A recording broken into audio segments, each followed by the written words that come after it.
You know, that ISIS is no big deal. They're just a bunch of guys running around in pickups. And it's interesting that Trump goes after Cruz and goes after Trump, and so did Nikki Haley. Nikki Haley's actually the story today in a whole bunch of different ways. And by the way, greetings. Here's the phone number if you want to be on the program. It's 800-282-2882. And the email address, lrushbaugh@eibnet.com. There's so much here to say about the Nikki Haley response. First time in my life I can remember the response to the State of the Union not going after the president, but rather going after the front runner of, in this case, her own party. I don't think I've ever seen that before. And it is quite telling to note where in the drive-by media and in the conservative media today she's being hailed. It's quite instructive, very informative, and illustrative to find out where it is, particularly on our side of the aisle here. She is being universally praised for giving one of the best responses to the State of the Union ever. I'll tell you what it was. You know, this is hard for me because I like Nikki Haley. I've never met her. I've never met her, but I've always admired her from afar. I thought she's done good jobs when she's spoken at Republican conventions. I mean, there's some questionable things. I mean, in the aftermath of that shooting in the church, South Carolina, the participating in the burning of the, whatever it was, the Confederate flag, a little bit questionable. But, I mean, on balance, I haven't had a whole lot of problems with her. But, boy, last night, her response, I think it's proof, and it's an example of so much. For one thing, it's almost absolute proof of what I have been saying for the last couple of years now, that the Republican Party is trying to drive conservatives out of the party. But I think it's more than that. It's certainly that, but her speech last night sort of expanded the theme of who is and who isn't qualified to be a Republican. And while the Republican Party is still anti-conservative, and that isn't anything new, what we learned last night is that they are very comfortable identifying themselves as elites and members of a club, and that you can't get in just by being who you are and doing what you want to do as a Republican and pursuing what you believe in. Going after Trump last night the way she did, she wasn't going after Trump the same way the party goes after the conservative base. Jeb Bush said famously that his objective was to win the Republican nomination without the support of the Republican Party base. It's never been done before, and he was very proud saying so. And he said it a number of times, and it became an objective of the parties to have a nominee that got the nomination specifically without the support of the base. Now, the way Jeb was going to do it was by raising more money and spending more money than anybody else and freezing the opposition out by virtue of all the other conservatives in the race canceling each other out and dividing the support, dividing the money, and Jeb was going to be the last man standing because of the money and the only option Republican voters had when it comes time to vote for president. And it hasn't worked, obviously. Although, did you see the latest Reuters poll that out of nowhere, Jeb's in third place? Now, he's nowhere near the lead, but he's up from 2.5 to 3 points to 10.5 or 10.6 in the latest Reuters poll. You know, I got a note last night from somebody informing me of this before it hit the news, and I wrote it back. You know, I should have mentioned this to you people because there's something about Jeb, particularly the past 2 since it hit me over the Christmas break when I got back. There's something in the back of my mind, it was gnawing at me, that these numbers on Jeb are not actually correct and that he's going to end up being will be reported as having more support than he does. There's something about this that just never seemed right to me, and I'm not charging anybody with anything or alleging conspiracies. It just hasn't seemed right. So, but nevertheless, my point is I was not surprised that Jeb all of a sudden is at 10.5. I've been expecting it. The thing is, I didn't say anything to you about it because, frankly, it wasn't at the top of my mind, and there were other things every day that nudged that thought out of the way. But back to Nikki Haley here before we get to the sound bites. She goes after the loud voices, the angry voices, and that could be anybody. And she admits today that she was talking about Trump, to a lesser extent Cruz. She also means talk radio. She also means the conservative base, and don't believe anything other than that. But here's the thing, folks.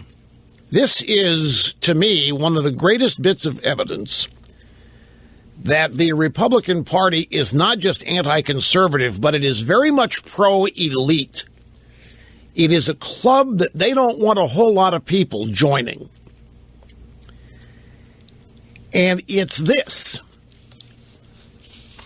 Donald Trump has put together a coalition of supporters that, on paper, is exactly what the Republican Party claims that it wants to do when it says that they can, when they say they can't win with only Republican votes, that they've got to branch out, they've got to get women votes, they've got to get Hispanic votes, and this is why they're pro-comprehensive immigration reform. Well, Trump, there was a story from thehill.com yesterday, 20% of Democrats would defect and vote for Trump. Trump's support comes from all over the spectrum is the point, which is what I always thought the Republican Party said was their objective. And this is why they do various things in Washington, because they very openly say we can't win the presidency with just Republican votes alone. There aren't enough of them. We got to go out and we got to peel off some Democrats. We got to peel off some independents. Well, there's the guy that's done it. And they don't want it. They don't want it. Nikki Haley made it clear last night they don't want whatever Trump has done. They don't want Trump. They don't want the people supporting Trump. They don't want the way Trump has done it. But nobody can make the argument that Trump is a conservative in the same way the Republican base is conservative. So the rejection of Trump is not specifically because he's part of the base and the GOP resents or is embarrassed by or doesn't want its base to be dominant. Trump brings something entirely different to this, and they're not interested, which is, in a sense, them saying, you're not one of us. You are not in our club. You are not the type of elitist we want, no matter what you bring to the party. I thought it was fascinating to watch all of this. They're worried, I think, or they want us to think that they are worried, that Trump has tainted the party's image. How can that be? How can Trump have tainted the party's image any more than it already is? See, this is the thing that I don't think these people, we call it the establishment, the elites, whatever, I don't think they understand, and if they do, they don't want to admit it. They've already tainted the image of the Republican Party with its base, and the base is what matters. The base is the strength of the party. It's why it's called the base. Well, the GOP has already tarnished itself.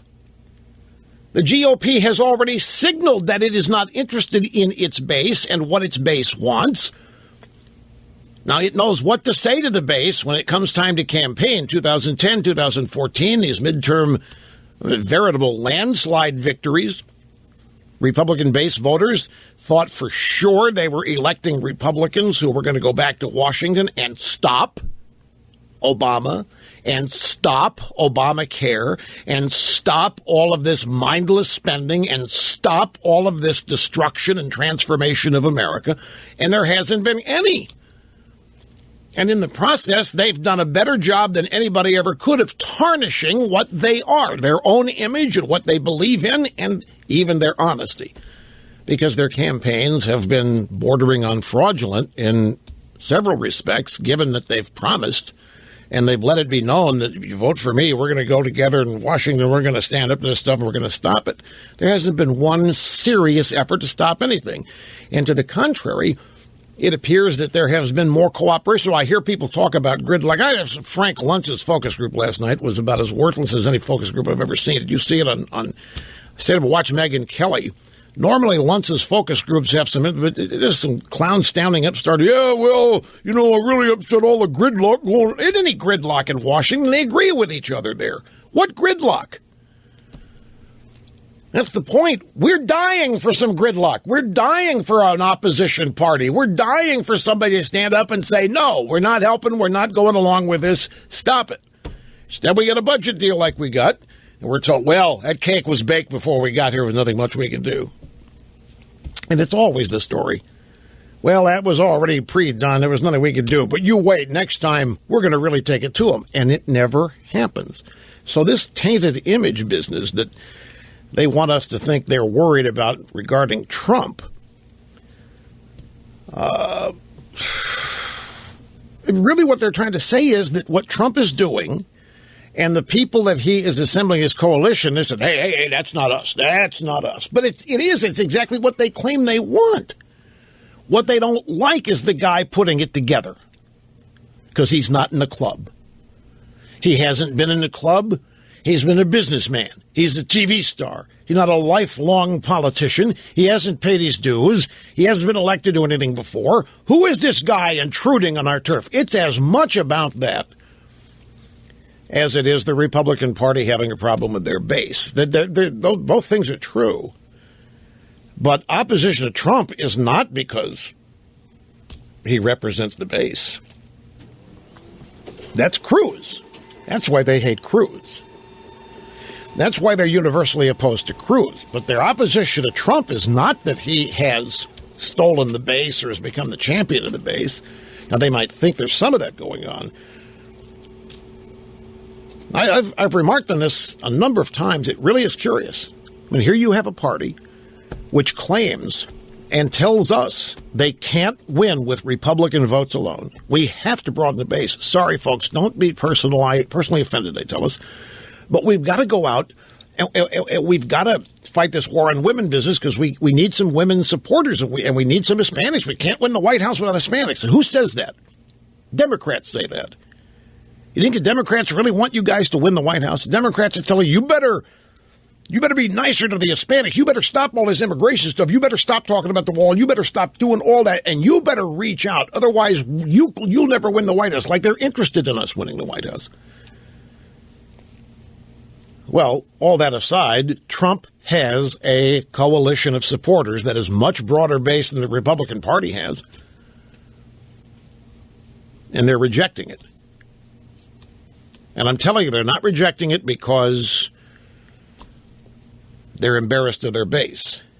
They're rejecting this because they don't like Trump. It's personal, it's clubby, it's cliquish, it's a whole bunch of reasons for it. And they've set up a firewall in South Carolina to stop Trump. And that's what Nikki Haley was doing last night. Nikki Haley is the establishment of the firewall in South Carolina where the establishment's going to put the brakes on and bring all this Trump stuff to a screeching halt.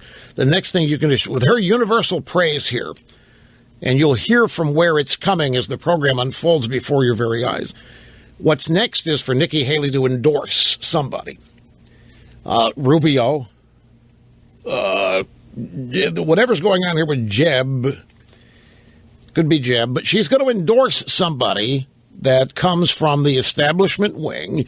It's part of erecting the firewall and putting it into place in South Carolina to take care of whatever happens and mitigate whatever happens in Iowa and New Hampshire.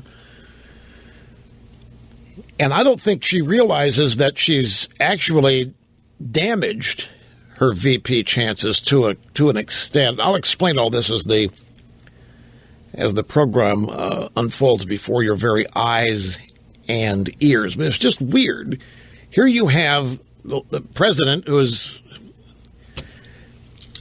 it was almost indescribable last night. It was a heck of a birthday present to have to sit there and endure this. It was not the State of the Union. It was the state of Obama. And one lie, I mean, they have a bunch of fact checks on this speech. It just, this roaring economy, job creation. I mean, this stuff is just off the charts untrue. But here's the thing, folks. Again, being objective, if you just landed on this planet yesterday from Mars and you watched Obama's speech last night, I guarantee you would have thought it was reasonable and nice tone, nice guy. You would not have known who he's criticizing. These loud voices could be anybody. You'd have to be a student of things to know he's going after Trump and Cruz. And the low information voters, by definition, don't know that. But it was weird. Here's Obama going after the two front runners in the GOP, and here's the Republican response going after the two front runners. So the establishment circling the wagons. And they're sending a message, you want in our club? Well, you can't get in the club unless we invite you, and we don't want you. That's the message right now.